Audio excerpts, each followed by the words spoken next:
झाबुआ जिले में विधानसभा चुनाव को लेकर कांग्रेस मैदान में है। ऐसे में कांग्रेस के पूर्व मुख्यमंत्री दिग्विजय सिंह ने थांदला विधानसभा के ग्राम सजेली में कांग्रेस प्रत्याशी वीर सिंह भूरिया के समर्थन में आम सभा को संबोधित किया व थांदला प्रत्याशी वीर सिंह भूरिया को विजय बनाने की बात कही। साथ ही उन्होंने कहा कि वीर सिंह भूरिया गांधीवादी परंपरा को अपनाने वाले राजनेता को विजय बनावे। साथ ही तीसरी बार विजय बनाकर आप इन्हें भेज रहे हो तो इन्हें सम्मान के साथ आगे बढ़ाने की बात भी कही। साथ ही उन्होंने पुरानी पेंशन लागू करने की बात कही।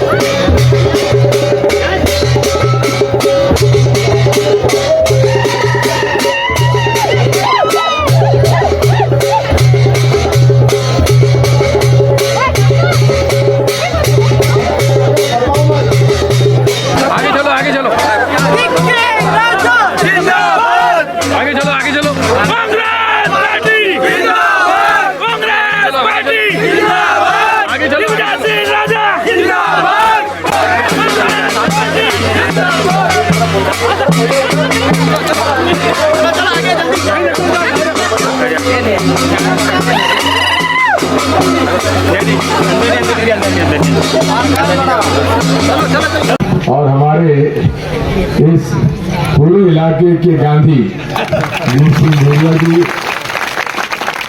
अच्छे ढंग से वीर सिंह जी ने आपको बताया है। मैं कहना चाहता हूं कि भाजपा ने हमें क्या दिया। महंगाई, बेरोजगारी और अन्याय और अत्याचार। जितने अधिकारी कर्मचारी यहाँ पर मौजूद है, आपको अपना वोट आज के बाद देना है। इसलिए आपसे मेरी आज प्रार्थना है, पुरानी पेंशन स्कीम अगर कांग्रेस पार्टी आती है तो पुरानी पेंशन स्कीम आपको लागू कर दी जाएगी। इसलिए सोच समझ के पोस्टल बैलेट अपना दीजिएगा। इसी के साथ हुई है, इस लूट को खत्म करने का एक ही तरीका है। 17 नवंबर को होने वाले चुनाव में कुछ मत देखो, केवल एक चीज देखो, हाथ का पंजा। बटन दबाओ और इस गांधीवादी परंपरा को अपनाने वाले इस राजनेता को बताओ, कांग्रेस सरकार बनाओ। हाँ, गुरुजी ने मुझे अभी, दूसरे लोगों ने भी कहा है, इनको सम्मान के साथ आगे बढ़ाने के लिए हाँ बिल्कुल तीसरी बार चुनकर भेज रहे हो, बिल्कुल सम्मान मिलेगा पूरे सम्मान के साथ, क्योंकि इनकी ईमानदारी भलाई सच्चाई आपके सामने है।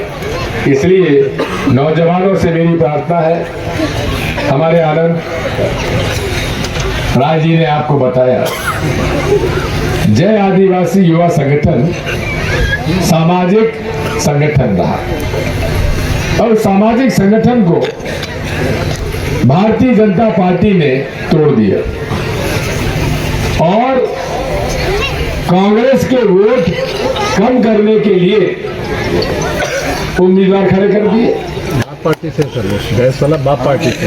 हाँ, अब ये एक ही बात, बाप पार्टी की सरकार तो बनने वाली नहीं है और बाप आदमी के वोट देना यानी कि भारतीय जनता पार्टी को वोट देना, जिसने आपके लोग बच्चों के ऊपर दंडे चलाए, जिसकी वजह से आपको जेल भेजा। इसलिए किसी को भी वोट नहीं देना। चुनाव तो कांग्रेस और भाजपा के बीच में है। भाजपा आपको लूटती है, कांग्रेस आपको पालती है। इस देश में आजादी किसने दिलाई? सभा हमने करवाई, क्या लगता है? सभा हमने करवाई, हमारी सभा अब क्या है?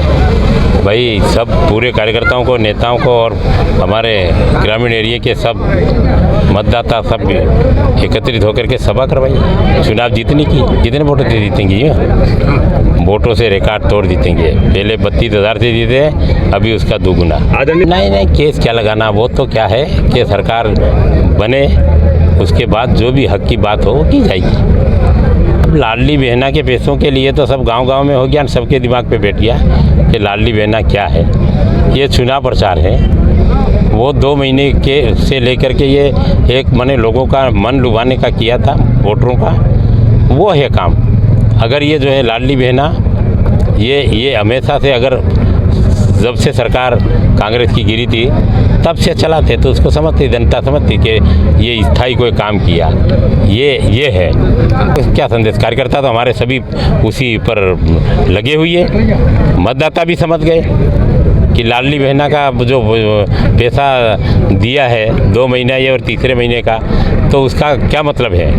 उसका मतलब ये है कि लोगों को लुभा करके वोट ले लेना और वापस उनको, अगर ये सरकार गिरी तब से देते तो जनता समझती कि सरकार ने स्थायी कोई काम किया। एक तरफ जैस आपके हमारे साथ है आदिवासी भाई जे संगठन है, वो सब साथ में है, और कोई चुनाव लड़ रहा है तो उसके लिए हम मैदानी तौर पर सामने हैं और चुनाव जीतेंगे।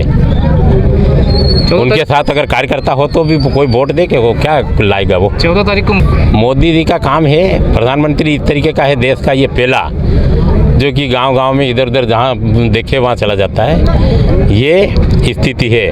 पर राहुल गांधी जी की रैली के बाद पूरे देश में मतदाताओं पर और देश की जनता पर असर पड़ा है। तब कर्नाटक से लेकर के ये अभी भी चुनाव हो रहा है, सभी प्रदेशों में कांग्रेस की सरकारें बनी। क्या थानला नहीं, हम लोगों ने तो देखो, आज ये दिग्विजय साहब का प्रोग्राम था 3 विधानसभा में, तो हम लोगों ने ये कार्यक्रम रख लिया था और हमारा अब आने वाला जो है पूरी विधानसभा का एक रैली निकालेंगे। तो कोई भी प्रदेश कांग्रेस कमेटी द्वारा भेजा जाता है तो वो नेता आएगा, नहीं तो हमारे क्षेत्र के मैदानी नेता सब ये है फौज। और कोई बड़ा नेता फटा फिर ये है, फटा ही क्या वो क्या है, एकता ने है, संगठित ने है, और उनका संगठन में बिखराव होकर के वो सब अलग अलग अपने नाराज होकर के लोग इतर बितर हो गए हैं। ये